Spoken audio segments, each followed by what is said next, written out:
Hello friend, कैसे हैं आप सभी लोग। आप सभी की तैयारी कैसी चल रही है सीटेट की भी। अभी तक तो सिर्फ उसकी डेट का इंतज़ार है कि जिस दिन फिक्स होगी फिर उसके बाद उससे 4-5 दिन पहले एडमिट कार्ड आ जाएगा और उसके 10 दिन पहले आप लोगों को पूरा अपना रिवीजन करना है। तब तक अपना पूरा आराम से कीजिए, सब तैयार हो जाएगा।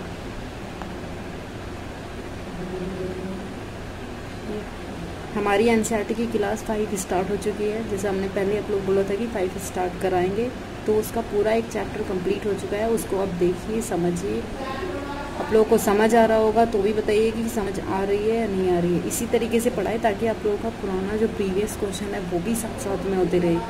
तो फिर हम इसी तरीके से पढ़ाएंगे। वीडियो बेशक लंबी हो सकती है, ज़्यादा चैप्टर है इसमें, इसलिए ये हमारा दूसरा चैप्टर है आज, कहानी सपेरों की। सपेरे से इससे भी 2-3 क्वेश्चन पूछे जाते हैं, क्योंकि उसमें कुछ रंगोलियाँ बनती है और कौन कौन से इसमें खतरनाक सांप होते हैं, कौन से नहीं होते हैं, उनसे क्या दवाइयाँ बनती है, ये सारी चीज़ें पुराने पेपर भी है, ये पुराने क्वेश्चन है ये जो आए हुए हैं। तो इसलिए चैप्टर को बहुत ध्यान से पढ़िए। इसका एक एक जो लाइन होती है ना उसको समझिएगा बस। अगर आप हमारी वीडियो देखते हैं ना तो प्रीवियस पेपर क्वेश्चन पढ़ने की भी ज़रूरत नहीं है।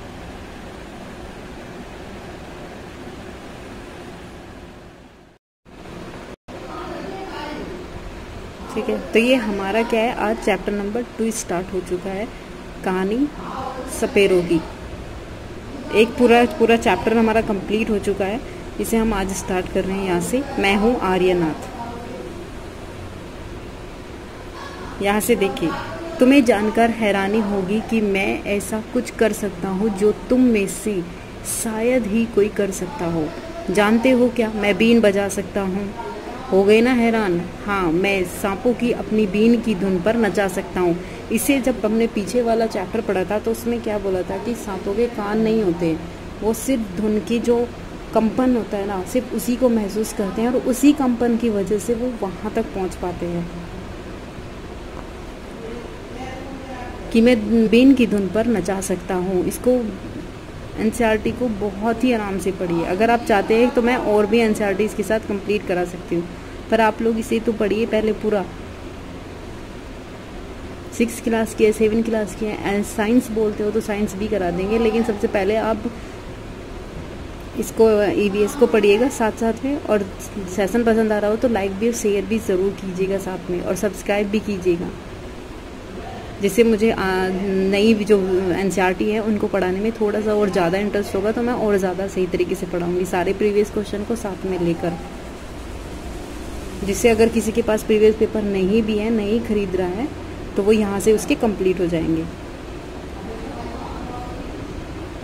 ठीक है, तो ये क्या है कि यह अपनी बिन की धुन पर नचा सकता हूँ। यह कला मैंने अपने लोगों से सीखी है और यह हमारे लोगों को कालबेलिया कहा जाता है। ये कालबेलिया से क्वेश्चन पूछा हुआ है कि कालबेलिया लोग क्या होते हैं। वे लोग जो बीन बजाते हैं और उन पर सांपों को नचाते हैं। ये पहले एक प्रोफेशन था, एक व्यवसाय था, जिसे आज बहुत कम लोग सीमित हो चुके हैं इसके लिए। मेरे दादाजी रोशन नाथ जी यह हमारी जाति से बहुत मशहूर थे। आप लोगों को लग रहा होगा ये स्टोरी है, स्टोरी से ही समझ आती है एनसीईआरटी। अगर इसमें स्टोरी ना दी जाए तो वो समझ में भी नहीं आएगी। अगर इसमें डायरेक्ट आप लोग सोचते हो कि कालबेलिया क्या होते हैं, यही पढ़ ले बस हम सांपों को नचाने वाले, बीन बजाने वालों को, तो वो ये समझ नहीं आएगी। अगर स्टोरी पढ़ी होगी तो वो क्वेश्चन वहाँ पे 101% सही होंगे। ये बहुत आसानी से और खतरनाक सांपों को पकड़ सकते हैं।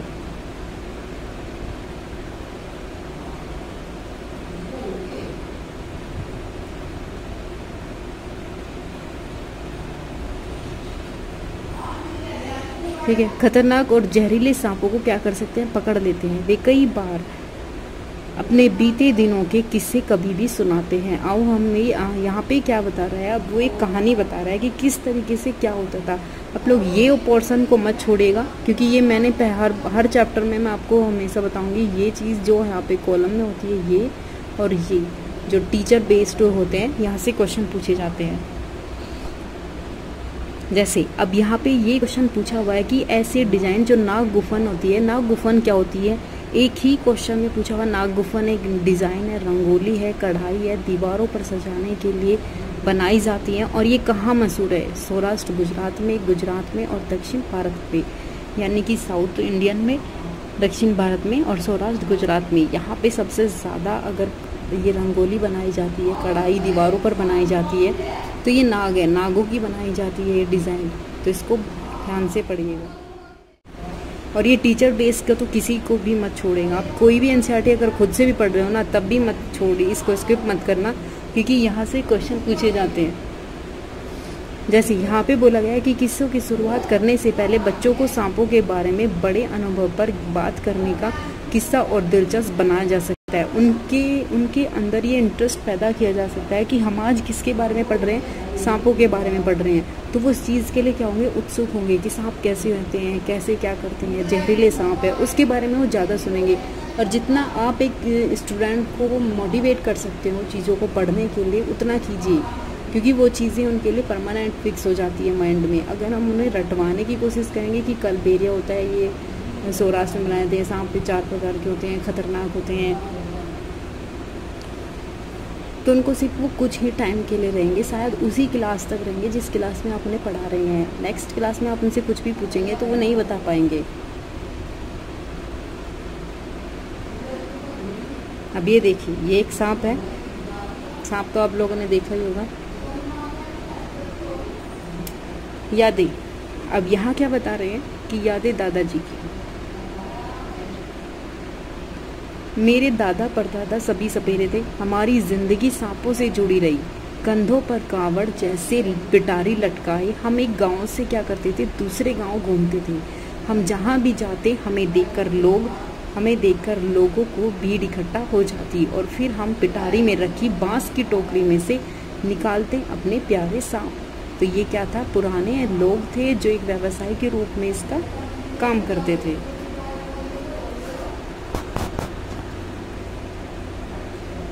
सांपों का नाच देख लेने के बाद भी लोग रुके रहते थे वहाँ पे। उन्हें पता होगा कि हमारे टीन के डब्बे में लोगों के कई रोगियों की दवा होगी।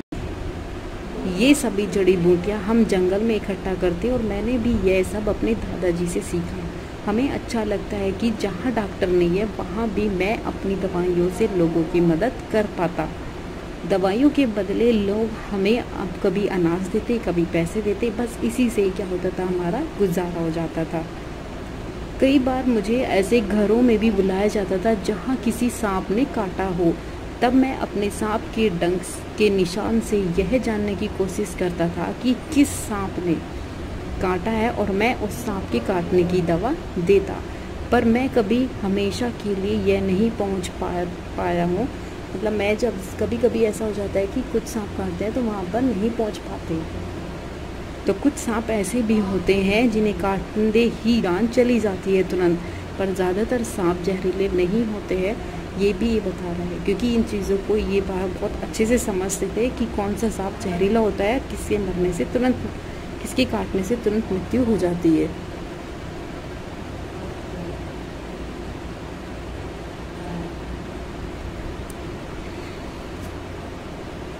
कभी कभी जब कोई किसान सांप चिल्लाता हुआ भागा आता, तब मैं ही उस सांप को पकड़ता। आखिरकार मैं बचपन से ही क्या था, सांप पकड़ना जानता था। तो ये चैप्टर यहाँ पे आगे देखिए, आगे इसमें और भी मज़ेदार कहानियाँ हैं। जैसे ये बहुत बढ़िया दिन थे, लोगों की हम बहुत मदद कर पाते थे, लोग हमारी बहुत इज्जत करते थे। आजकल की तरह नहीं है कि अब तो मनोरंजन के लिए लोग ज़्यादातर क्या करते हैं, टीवी देखते हैं। और टीवी से ज़्यादा अब तो क्या हो गया है कि लोग फ़ोन से चिपक के बैठते रहते हैं। एक ही घर में अगर 4 मेंबर है तो टीवी चले या फिर कोई कुछ भी करता रहे तो चारों के चारों अपने क्या करेंगे, फ़ोन में ही रहेंगे। क्योंकि अब मनोरंजन से सबसे ज़्यादा अब लोग फ़ोन से अपने मनोरंजन करते हैं। पहले लोग बाहर जाते थे, देखते थे लोग क्या कर रहे हैं, क्या नहीं कर रहे हैं, मनोरंजन के साधन बाहर ज़्यादा होते थे।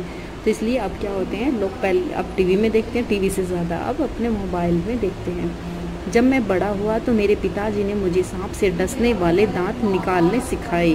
जहरीले सांप की जहर की नली बंद करना भी सिखाया कि किस तरीके से बंद करना है। अब यहाँ देखिए क्वेश्चन यहाँ से पूछे जाते हैं। क्या तुमने कभी किसी को बीन बजाते देखा है? जरूर देखा होगा अपने बचपन में। क्या तुमने कभी सांप देखा है? क्या तुम्हें डर लगा? तुम्हें क्या लगता है कि सभी सांप जहरीले होते हैं? तुमने पिछली बार में पढ़ा कि सांप के बाहरी कान नहीं होते। सोचो ये किससे आते हैं? क्योंकि उनके क्या होता है कि कंपन को महसूस करके आते हैं। ये हमने पहले भी पढ़ा था आपको, जो इससे पहले वाला भी चैप्टर था। अब यहाँ पे क्या बता रहे हैं कि तुम्हारे पिताजी बहुत छोटी उम्र में ही क्या हुआ, मेरे एक साथ गांव में घुमा करते थे। उन्होंने बीन बजाना अपने आप ही सीख लिया। आज की सोचूं तो मैं बहुत परेशानी होती है। सरकार ने कानून बना दिया है कि ना तो कोई जंगली जानवर को पकड़ सकता है और न ही उन्हें अपने पास रख सकता है। कुछ लोग जानवरों को मारते हैं और उनकी खाल को क्या करते हैं, ऊंचे दामों में बेचते हैं। इसलिए ऐसा कानून बनाया गया। ऐसी कानून बनाने के लिए हमारी रोजी रोटी का क्या होगा? हम सपेरों ने कभी भी सांपों को नहीं मारा और न ही उनकी खाल बेची। कुछ लोग कहते हैं कि हमने क्या किया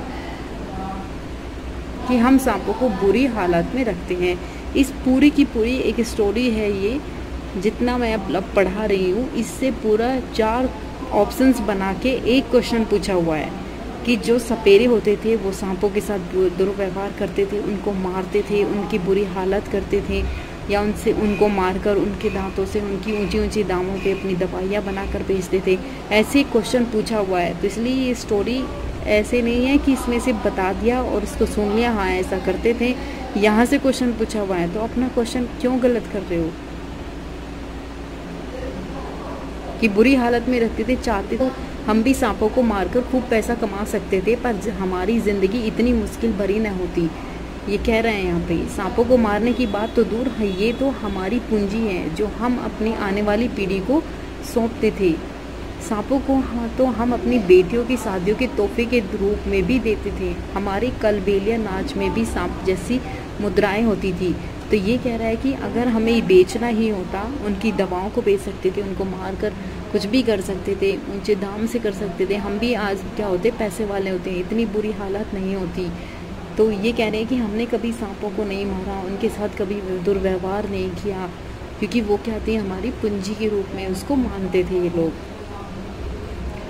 आर्यनाथ, तुम्हें अपने लिए अलग अलग तरह की ज़िंदगी सोचनी पड़ेगी। तुम भी अपने पिताजी की तरह बीन बजाने में क्या हो, माहिर हो। तुम अपने साथियों के साथ मिलकर एक बीन पार्टी बनाकर लोगों का मनोरंजन कर सकते हो, पर तुम पीढ़ियों से मिले सांपों के इस ज्ञान को व्यर्थ न गंवाना। इन्होंने बोला था। इससे पहले हमने एक चीज़ छोड़ी है, वो है टीचर संकेत, मतलब शिक्षक संकेत। ठीक है, तो ये देखिए, ये है कलबेलिया का नृत्य की एक मुद्रा जो यहाँ पे कलबेलिया किया जा रहा है। तुम शहरों और गाँव बताना कि सांपों से न डरने की ज़रूरत है और ना ही उनसे क्या करो, नफरत करने की ज़रूरत है।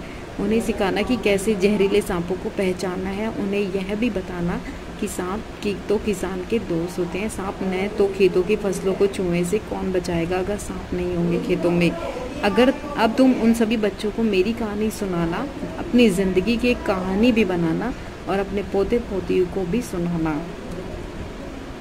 यहाँ पे देखिए टीचर संकेत है, ये बहुत इंपॉर्टेंट चीज़ होती है यहाँ से। इस किस्से में सपेरों और सांपों के आपसी संबंध निर्भरता को दर्शाया गया है। इस तरह के सभी समुदायों की बातचीत करके यह स्पष्ट किया गया है कि अक्सर इन लोगों के जानवरों के प्रति कुव्यवहार नहीं होता। यह एक आम धारणा है, क्योंकि पहले लोग क्या करते थे कि जानवरों को नहीं मारते थे, उनके साथ इस तरह का व्यवहार नहीं किया जाता था जिस तरीके से आज व्यवहार किया जाता है कि उनकी खाल को बेच दिया जाता है, दांत को निकाल के बेच दिया जाता है। सेशन पसंद आ रहा होगा तो लाइक भी कीजिएगा साथ में और सब्सक्राइब भी कीजिए। उसके आगे हम चैप्टर पढ़ेंगे अपनी नेक्स्ट वीडियो में, ताकि ये पूरी तरह समझ आ जाए, क्योंकि इसमें से भी 2 या 3 क्वेश्चन हर बार पूछे जाते हैं।